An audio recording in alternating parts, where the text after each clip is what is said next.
Welcome to the ACT podcast. In this episode, we'll be thinking about what it means to teach English literature Christianly.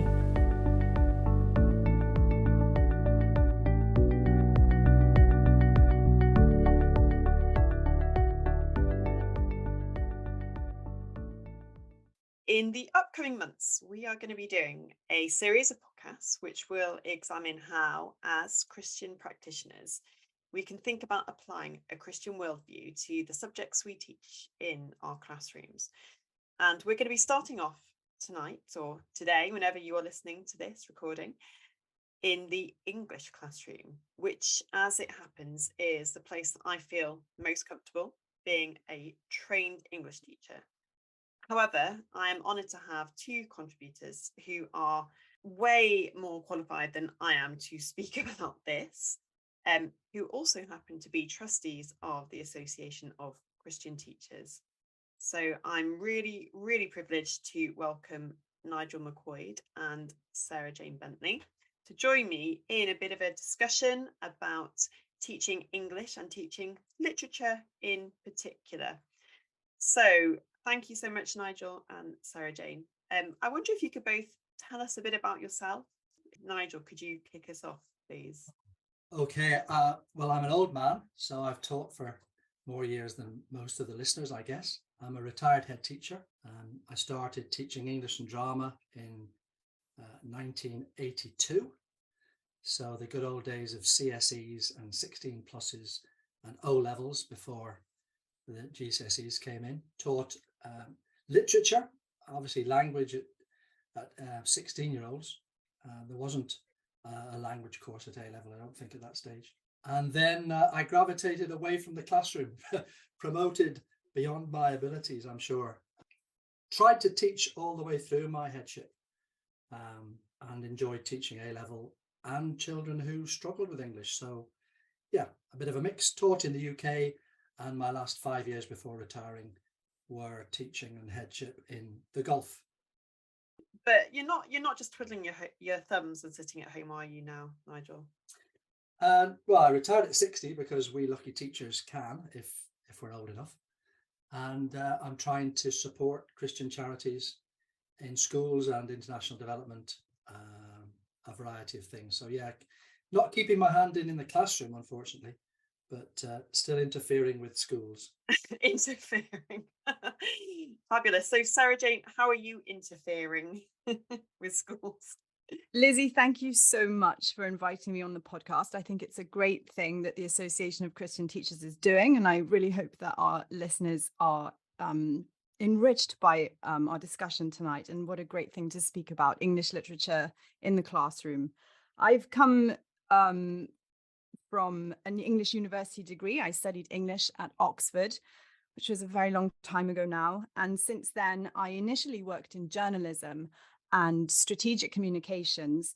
And from there, I just felt that I really missed literature.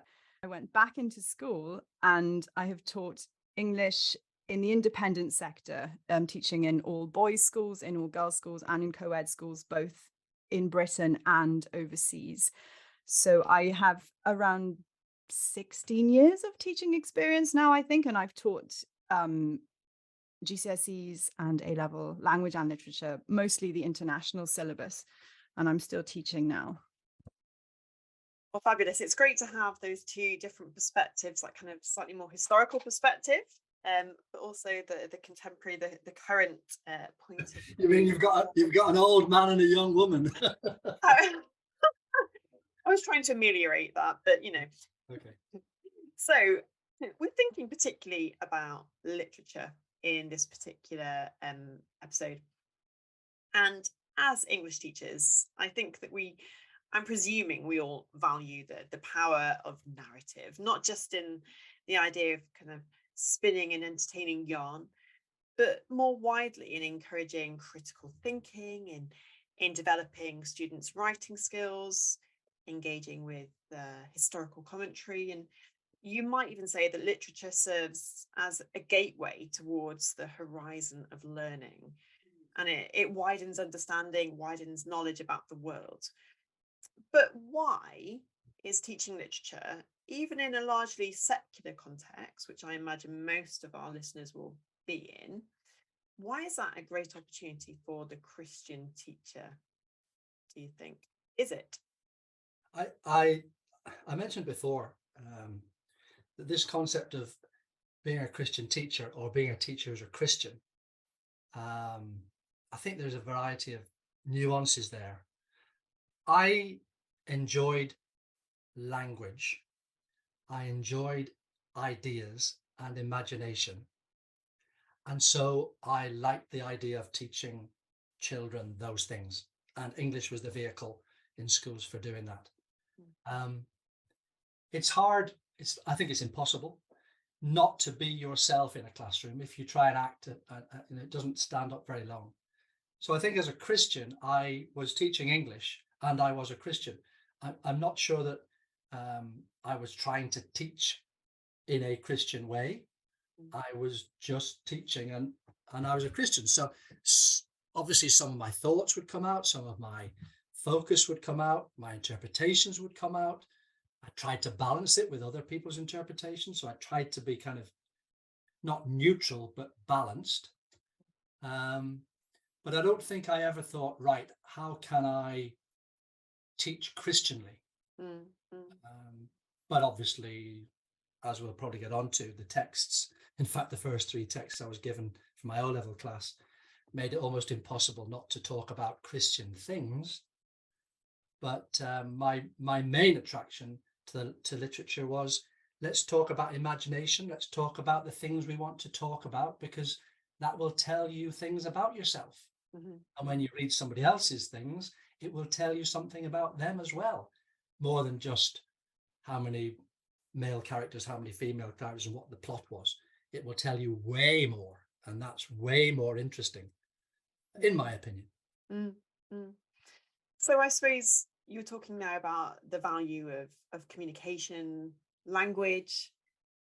And I think, like you, Nigel, when I was in the classroom, it wasn't necessarily something that was at the forefront of my mind, but I do think there's something about, and perhaps this is a little over spiritual, something perhaps in the back of my mind, that knowing that kind of personal God who communicates his love, his glory to us, gives the Christian teacher even more of a reason for valuing language and communication.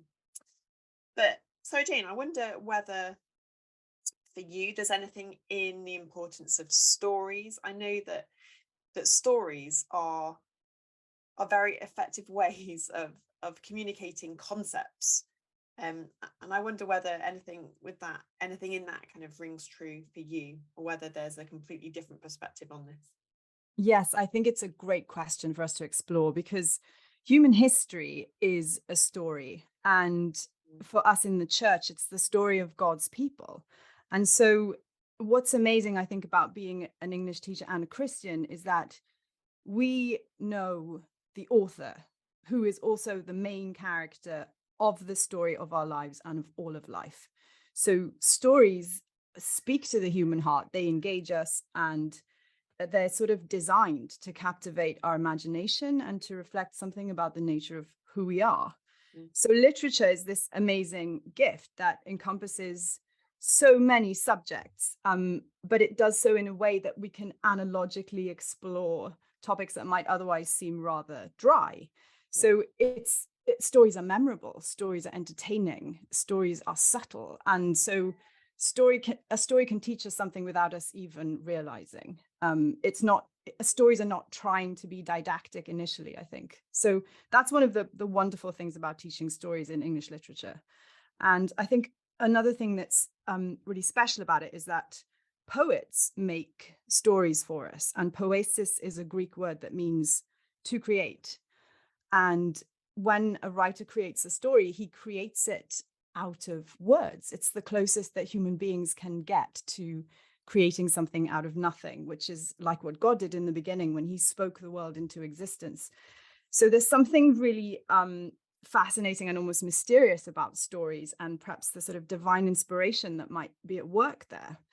I think it's true that not not all stories are good or not all stories are important, but the ones that have been handed down, that have kind of survived the test of time, they point to truth and goodness and beauty in some kind of way. And it's kind of like an inheritance that we get. So I wonder whether the meaning is as important as the story. And it takes me to Flannery O'Connor, who's one of my favorite writers from the South, from Georgia. And she got really fed up of people asking her, can you tell me what the themes are in your story or what the meanings are of your stories? And she just would answer, the whole story is the meaning. Right. I want to disagree, but I want to do it very politely. I'm convinced that didacticism is at the heart of story writing. I'm not sure anybody sits down. They might sit down and say, I'm going to try and make $1 million. So I'm going to write a blockbuster. I actually don't think they can help but betray what they really believe is important, or they betray their struggle in trying to find out what is important in a world that they actually might find meaningless. I'm not sure anybody writes a story just to entertain. They might have that as a side effect, but I think we write because we want to either express our musings and talk about our doubts and our thoughts and our fears and our anxieties and our hopes, or we write to persuade others that what we want to tell you is so important that you've got to read it and listen. Almost because it's in print, it's more powerful than your own thoughts, so you have to read them.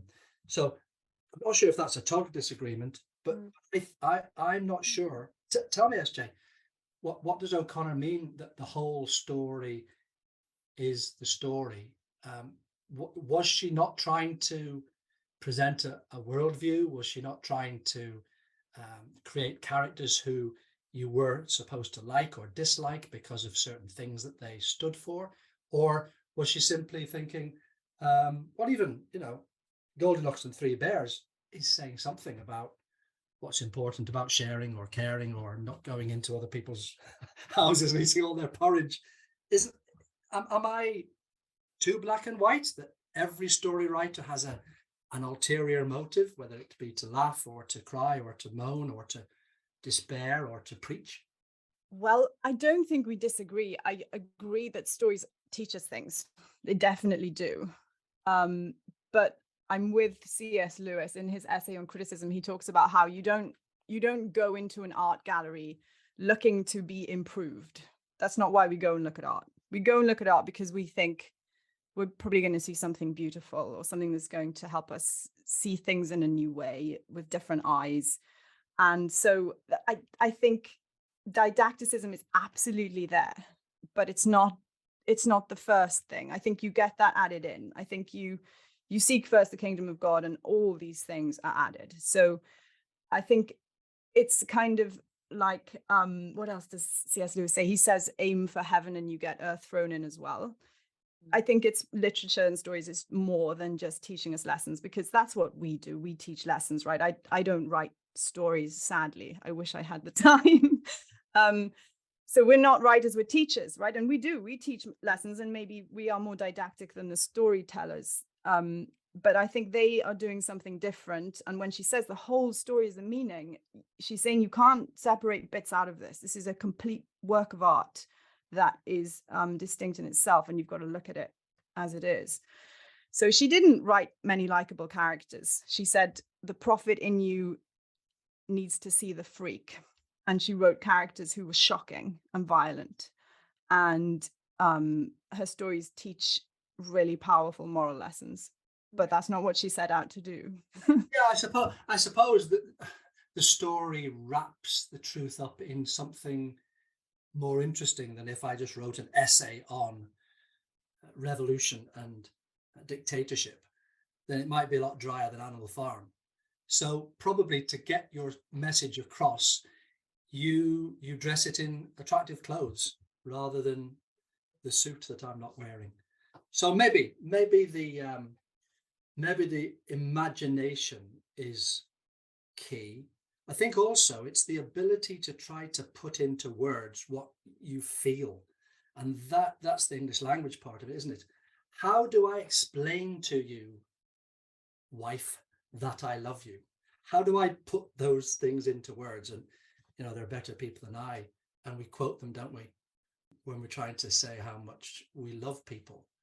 It's quite a challenge. And when children say, well, why do I need to be good at English? Because there will be times in your life, whether in love or hate or politics or even going down to complain at the council, where you need to be able to say exactly what you mean, and therefore you need the words to be able to say that.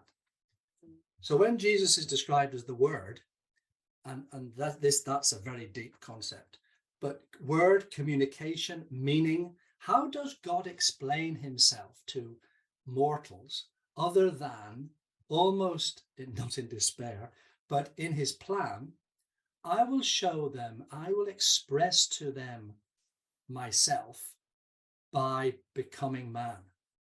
Therefore, Christ as the Word is almost the Trinity saying, we have to put this in human language, in human example, for them to get even close to who we are. And so in that sense, word is an attempt to express yourself. And it can be to entertain, to persuade, to fight, to argue, to debate, to con. People use words to create an impact. There are books I've read and I've really enjoyed them. But I suppose I enjoy what they're trying to do to my head. And then, as you've said, SJ, there's a difference between what the reader comes to a book to discover and what the writer hopes they are going to discover. So maybe there's different motives. I'm going to get my truth across by wrapping it in nice clothes. You're going to come because of the nice clothes, and you're going to look at the nice clothes, and without realizing, I'm going to get my message through to you. So, we all have different motives, I think. I think writers all have motives. There's so many ways we could go with this, and Sarah Jane, I'm wondering whether, I know you have a particular interest in classical Christian education, and I wonder whether that kind of that in some way impacts you seem to have this, or I'm inferring that perhaps there's this kind of desire for just appreciating what is good, what is beautiful, what is true. And Nigel, I'm sensing that there's more of an allegorical interest in a lot of the kind of narrative that you would have taught. And I suppose that brings us on to more of the meat, I would say, of this podcast. So we thought about the idea of storytelling, of how they can be effective in communicating key concepts and how they can develop understanding of meanings. But how, as Christians, can we find and use texts in the classroom, so this is really practical now, that stimulate gospel themes? And should we be doing that? Should we be attempting to kind of elbow in themes that lend themselves to discussions of the gospel? Is that lawful? Is it overstepping our duty? And what would your favourite texts be that you have used in the past?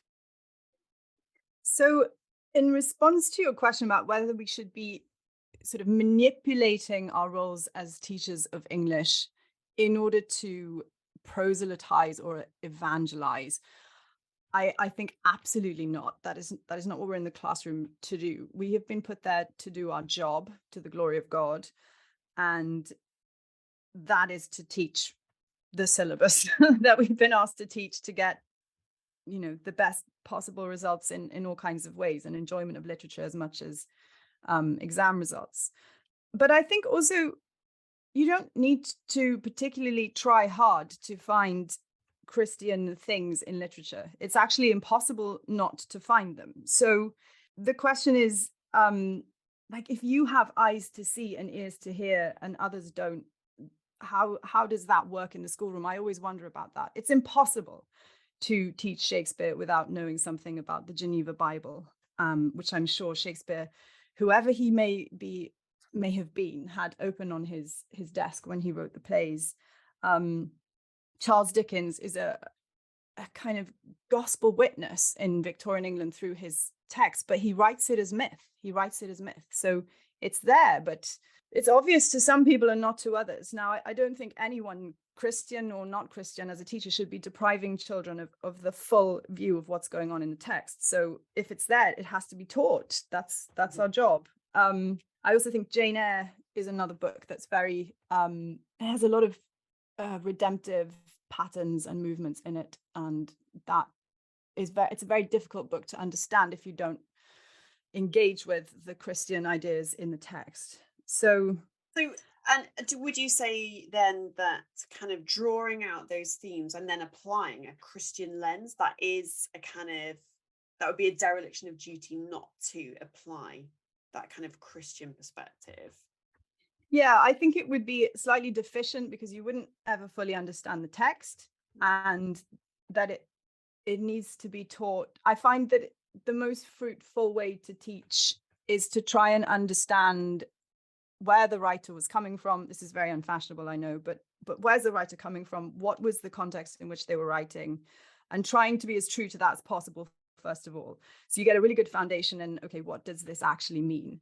And then what's interesting is to look at different ways it's been interpreted from other angles.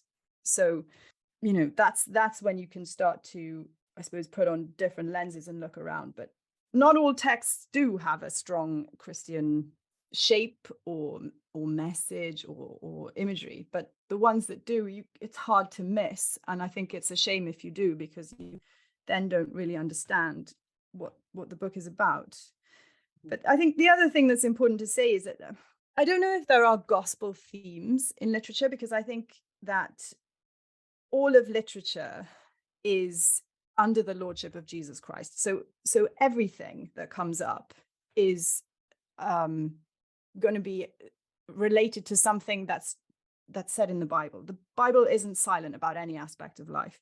So whether we're talking about relationships, families, friendships, difficult decisions, these things are going to come up all the time, and no teacher is neutral. There is no such thing as neutral teaching. So whoever's teaching in the schoolroom is going to have some idea about how to approach those questions, and a Christian will have his or hers. And I think, as Nigel said earlier, you can't be dishonest about that. You can't pretend not to know what you know. It's impossible. You can't. And also it's incredibly helpful and rich and true. So I read Proverbs a lot, and if you just, the scope of Proverbs, the things that come up in Proverbs come up in Shakespeare plays almost every other line.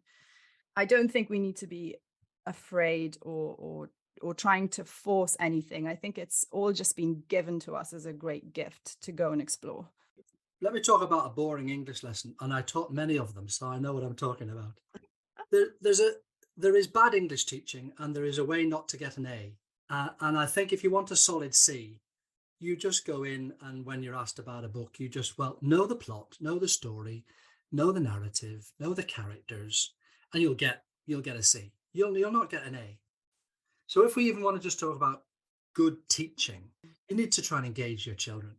Now, if I take Fagin and I give the children, go and read about Fagin, write the 5 things that you know about him. He had long beard, he had long coat, he had pockets all over his coats, he was Jewish, etc., etc. Oh, right, okay. You put all those down in your essay, and you'll get a C. It'll be right, it'll be structural, it'll be boring, and half the class won't be bothered even doing their homework, because that is boring. However, if you say to the children, have you ever met anybody that actually can actually be so attractive to young guys, but is essentially doing something really naughty? Now, there are certain people in the class whose ears will prick up at this point, because they can put their pens down, and whether they contribute in the conversation or not, they know exactly people like Fagin.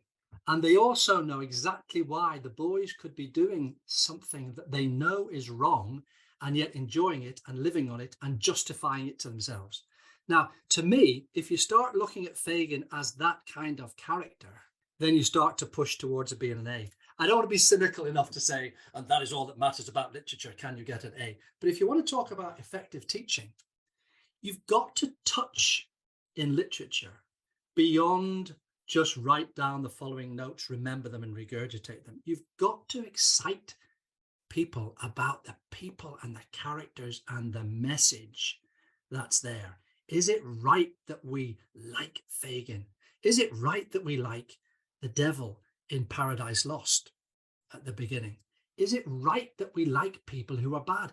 And we all know that we do. Why is that? And now those explorations, as SJ says, of books can't help but bleed reality. Whatever angle, whatever topic they're discussing, they bleed either a life with God or searching for God or running away from God or not even believing there is a God, therefore you do what you like.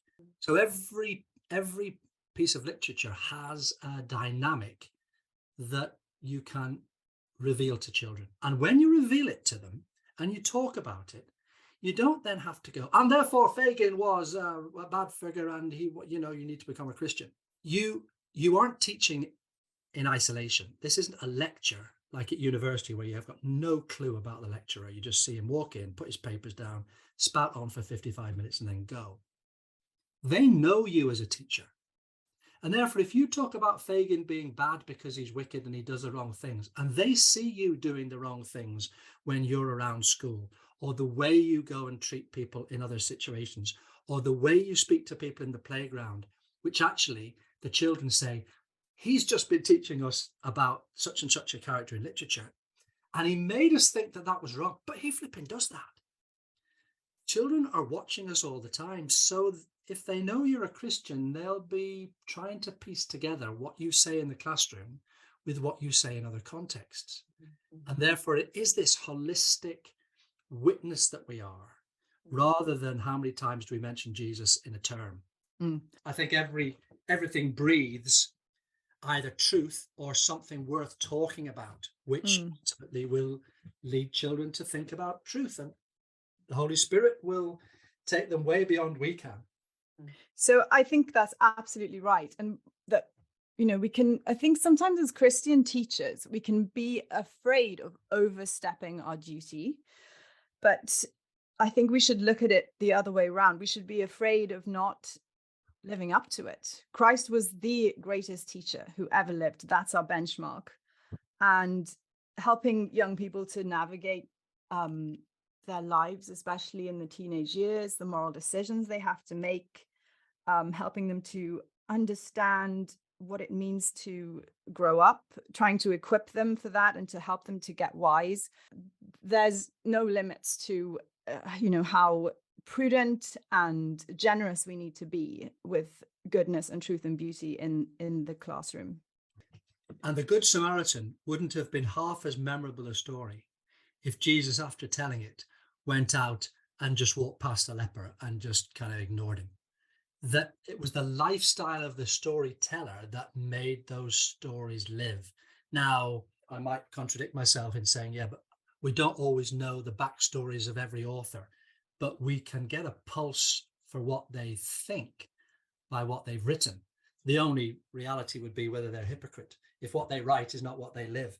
And I think Jesus was the greatest in a variety of definitions, because people were amazed at the authority with which he spoke, but also with which he lived.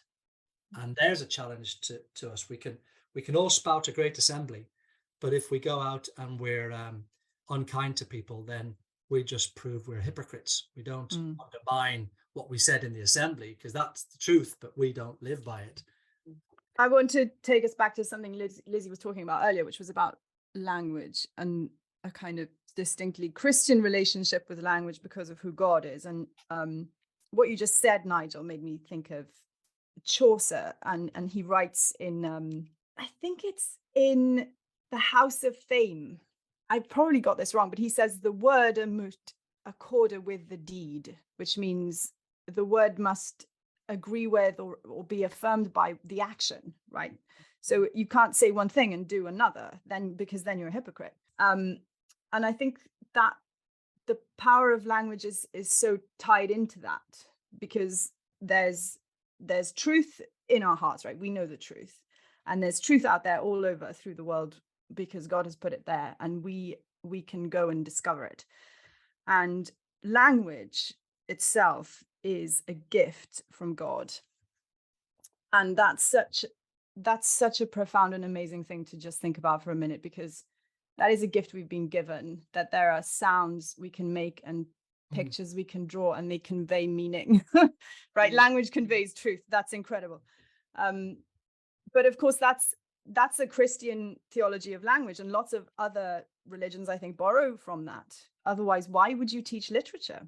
But I think there is a fashion now to say that language doesn't mean anything, and that is a completely different philosophy of language, which is also worth teaching. But you need both of them together, or else you can't explore the second one, right? You can't have it. So yeah, I always think it's interesting to look at philosophy of language a little bit when I start teaching about language and communication, because a Platonic view of language is that language is actually a veil that disguises the truth that we somehow have to get through. And that can be quite a helpful way of thinking about it too.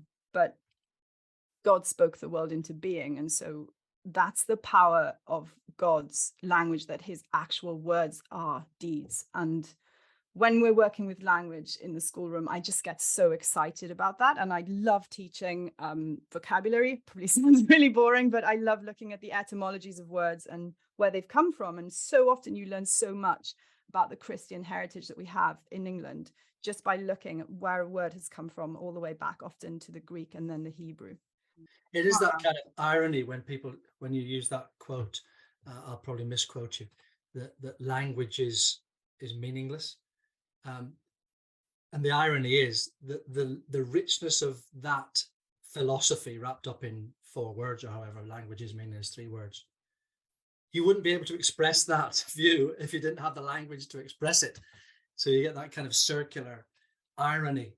But I think the wonder of language is that it can be deceitful, and language can be vile, and social media can be destructive, and just the turn of a phrase can cut somebody to the heart, even more serious than that. So language has, for the human being, an opportunity to veil. Yeah, you can pretend, you can con, you can deceive, or you can just go straight out and abuse. Whereas I suppose the animal's language is basically, come over here, I want to eat. Come over here, I want to mate. Go away or I'll eat you.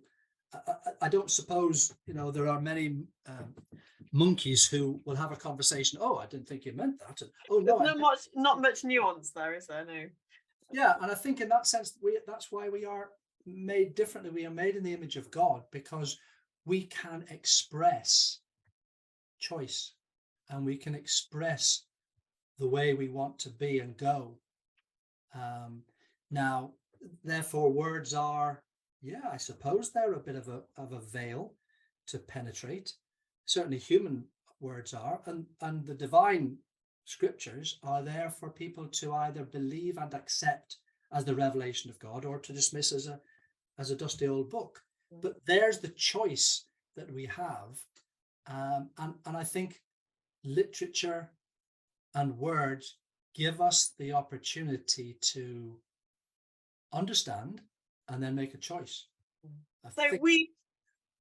I'm just going to pause you there, Nigel, because I just want to summarize a little, and then I want to move us on to the final kind of part of our discussion. So we've thought about how literature and language gives us, or the study of it and the teaching of it enables us to understand and explore the realities of human nature, and how we can understand and explore the moral lessons perhaps that are hiding or veiled in literary text and behind the language that's used. We also thought, and this is really quite relevant, because we were talking about something that we're going to be covering in our upcoming conference. We thought about Jesus as the master teacher, and of course we know how he used stories, he used parables. I'm wondering then, there are so many other things I would love to talk about. I'd love to talk about the place of allegory. I'd love to talk about particular texts that are often used in GCSE syllabus. But I want us to move on to perhaps a slightly darker part of our job. Now, many of us will not be working in a Christian environment. I once worked in a Christian school, and it was a great honour and pleasure. But generally, when we're working in either maintained or independent sector, it's challenging for a Christian teacher to discuss with their students how they can confront the falsehoods that are expressed through literature, and it seems an increasing measure as well.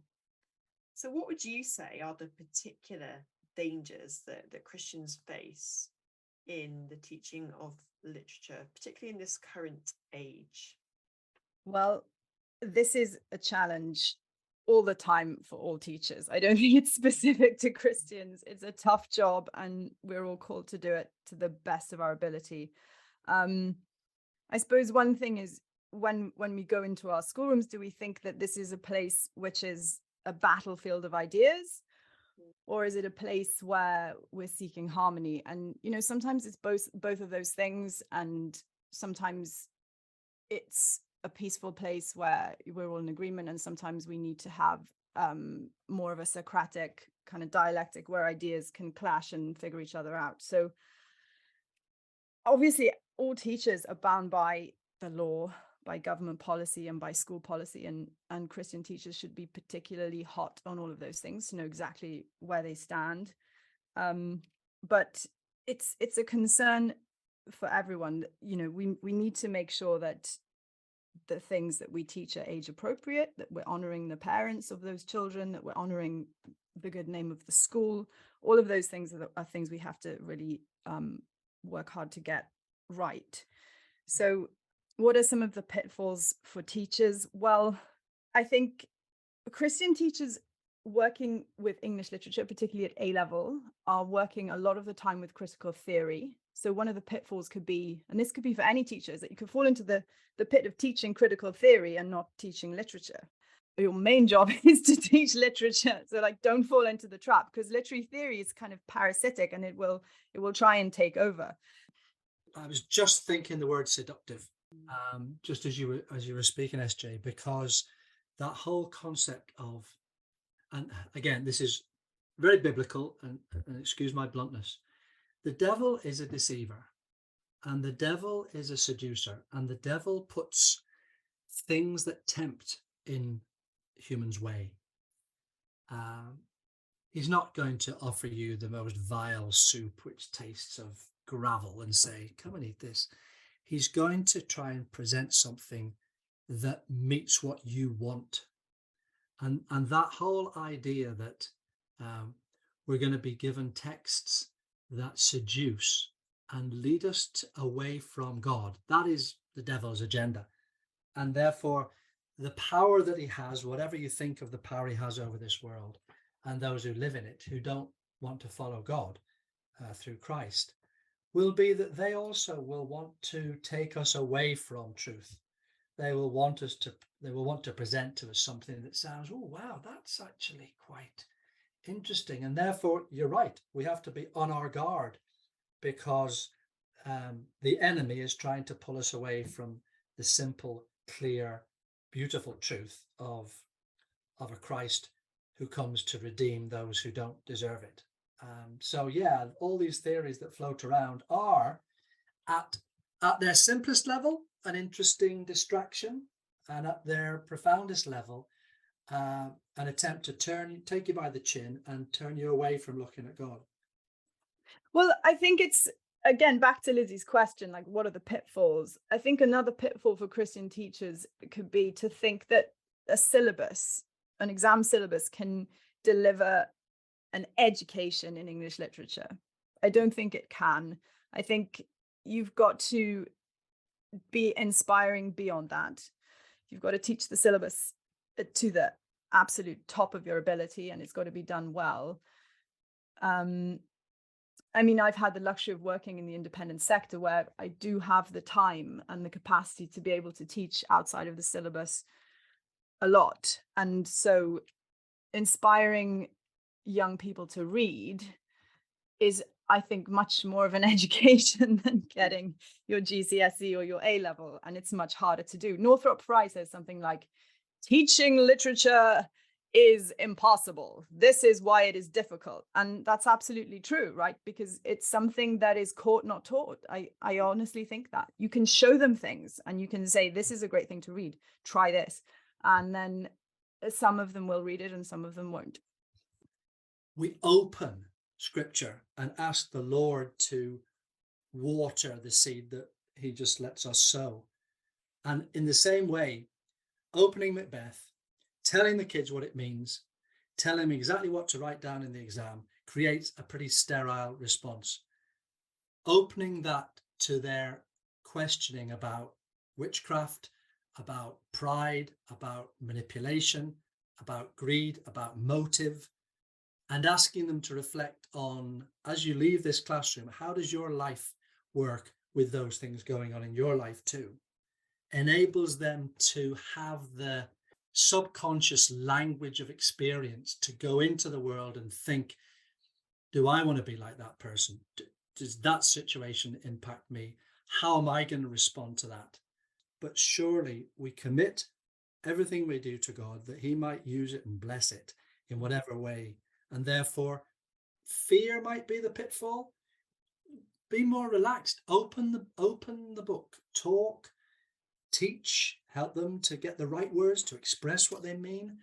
Let them express, give the evidence for why they think that, give their thoughts, and leave it in God's hands with some attempt to let them know that there is a Christian worldview to sit alongside that. Handmaid's Tale, yeah, not a pleasant book. And I mean an unpleasant book in many regards, and I'm sure it was meant to be unpleasant, but it exposes a view of a religion which can be critiqued. Is all the religion you understand and ever meet hypocritical? Is it abusive? Is it dominant? Is it crushing? What is true freedom? What is true manhood? What is true fertility? All of those things, just let them come out and help the child to realize, just because Shakespeare said it, or Dickens said it, or Atwood said it, or Plath said it, or Wilde said it, or Pullman said it, or Bunyan said it. You take what they've said, understand how they told that story and what they're really saying, and then you take hold of your life, your book, and you decide how you want to respond. And one of those options is to respond to Christ. So one of the things then that we might want to briefly talk about is the concept of cancelling certain authors, whether this is something that as Christians we should be concerned about, whether really it's a very side issue and really shouldn't be something that really impacts on our kind of Christian witness at all. It's not as if they're cancelling the Bible, is it? Well, this is such a thorny issue, and it makes me laugh. I just don't know what to think here. So there are plenty of Christians who would like to cancel Shakespeare and Harry Potter because it's who knows why, right? But they don't want to cancel it for the same reasons that somebody else might want to cancel it. So there are ditches on both sides of the road with this. And some texts, I think, it would be much better to cancel this than to have it taught so badly that it's completely twisted out of what it was supposed to mean in the first place. So I just don't know where I stand on it. I obviously don't want to live in a world where so many things are off limits and there's some kind of draconian code that gets to decide what we can read and what we can't. That's obviously awful. That's a worst case scenario. As a general principle, I think, whatsoever is good, whatsoever is pure, whatsoever is lovely, whatsoever is excellent, those are the things we should be seeking to keep, not cancel if possible. But also, whatever I'm given to teach, I hope that humbly I will do that and just try and teach whatever truth, goodness, and beauty is there. That's my job as I see it. So the cancelling question, I think we can get quite excited about it, but for every case, I'd want to know, okay, what text are we talking about? What are the reasons here? I'm teaching Othello at the moment, and I'm teaching it to 13-year-olds because this is what I'm meant to do, and that's fine. But I do wonder sometimes, is this age appropriate? Is this age appropriate? This is about adult sexual jealousy. And it ends with a horrific murder scene. And it's also not a phenomenon for now either. This is not a 21st century problem. If you look at if you want to make a book popular, cancel it. Yeah. Just look at history, right? Jude the Obscure, cancelled. Yeah. Grapes of Wrath, banned in American schools. Huckleberry Finn, banned. So often these things are an own goal anyway. Fortunately, I'm not in a position where I have to decide what gets cancelled or doesn't. But literature is always pushing the boundaries of what's acceptable. It's reflecting what society is doing, but it's also trying to shape society and send us through the next barrier, breaking bounds. Often writers are writing decades and even centuries ahead of the time that they're living in because they have this kind of prophetic vision, and the people, their contemporaries, just can't handle what they're saying. So texts that are on the let's cancel them list are going to be the ones that people will want to read, I think. And I think that pushing the boundary, I mean, it's a bit like TV programs. People are kind of thinking in the soaps, what taboo haven't we yet touched? Who's going to be the first to break that taboo? How much can we pull things away from a Christian worldview? And I think our society is almost, what can be the next little nail we'll put in the coffin of a Judeo-Christian worldview that actually makes that sound dull, boring, out of touch, but more than that, deeply simplistic. And why would you ever think that? You must be like a child. One question that I often get asked by teachers from various different schools, especially at conferences and things, is what do I do if I'm being told I have to teach something that I really don't agree with, or I think is really inappropriate for the age of my students, or something like that. And, I'm a Christian, what do I do? And I think that's a question confronting a lot of our members in the Association of Christian Teachers. So I just thought maybe we could address that a little bit and think about what are the ways through that really difficult challenge. And I just had 3 things that I wanted to suggest, because I don't think there's one answer to this. I think every different school will have different contexts. So first of all, one approach may be to follow the proper channels within the school to raise your concerns. That could be one way of doing it, right? You will know your school and whether that would be effective, whether you would have a fair hearing. So if you've genuinely got a concern, there'll be proper processes and policies in the school that mean you can actually raise your concerns and just walk through the process and do it with all humility and grace and see what happens. So that's an option, right? You just play it straight down the line and raise your concerns. I guess the other option is to be more like Obadiah, where you perhaps sometimes you just don't do what you're told, and maybe you don't teach the text. Maybe no one's going to check, and you, rather than raising it, you can just quietly not do it. And it's not going to be a problem. It's not going to be followed up, and it's maybe something that was not particularly important anyway, right? So that might be an option, that you don't actually have to engage with it, and it can just go under the radar. And then the other option, I guess, would be to just teach it as well as you can, according to your good conscience, and do it in obedience and pray about it. Pray at all points, always anyway, but I think I was thinking about this a lot. Those are the 3 things that I thought might work, but Nigel, you are far more experienced and wise than me. I defer to you. Which of those options, Nigel, would you choose? Well, you put 2 things. You said something you don't agree with and something you think is not age appropriate. I think age appropriate is an easy conversation to have, because the sexualization of children is a safeguarding topic.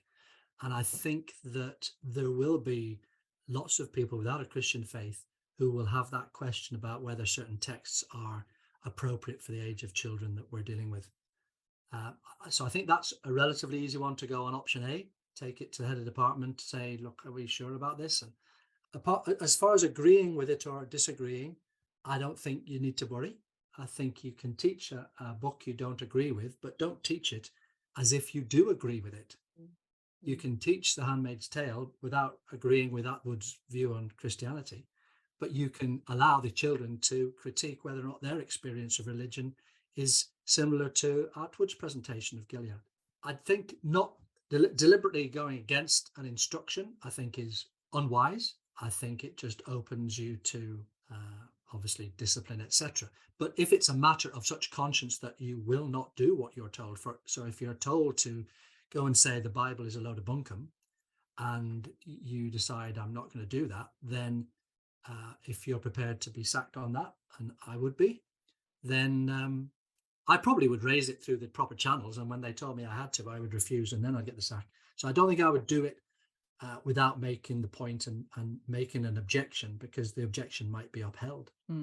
Yeah, and I would just want to mention that at ACT we are here to, although we can't offer any official legal advice, we are here as professional support, and we're more than happy to chat about situations where there are texts perhaps you're being asked to teach that you don't feel comfortable with, or to a particular demographic or age of student that you don't feel is appropriate.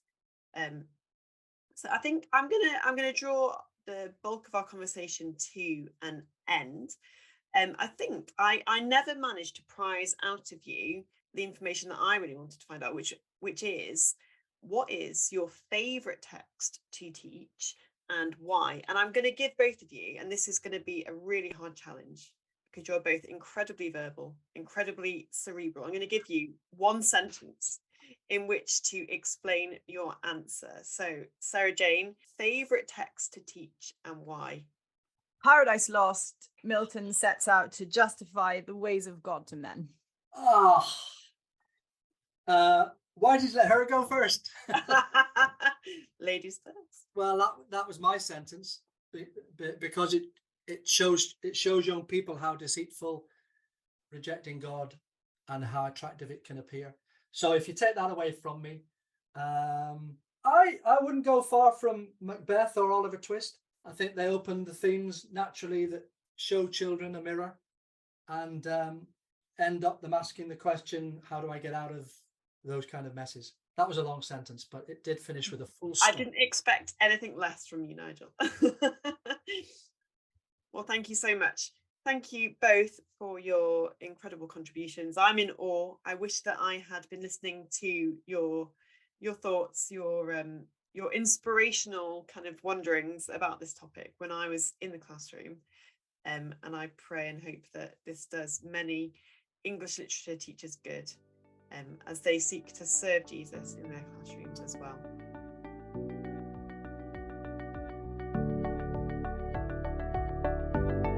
Thank you for listening to the ACT podcast. If you like what you heard, why not check out our website at www.christian-teachers.org.uk.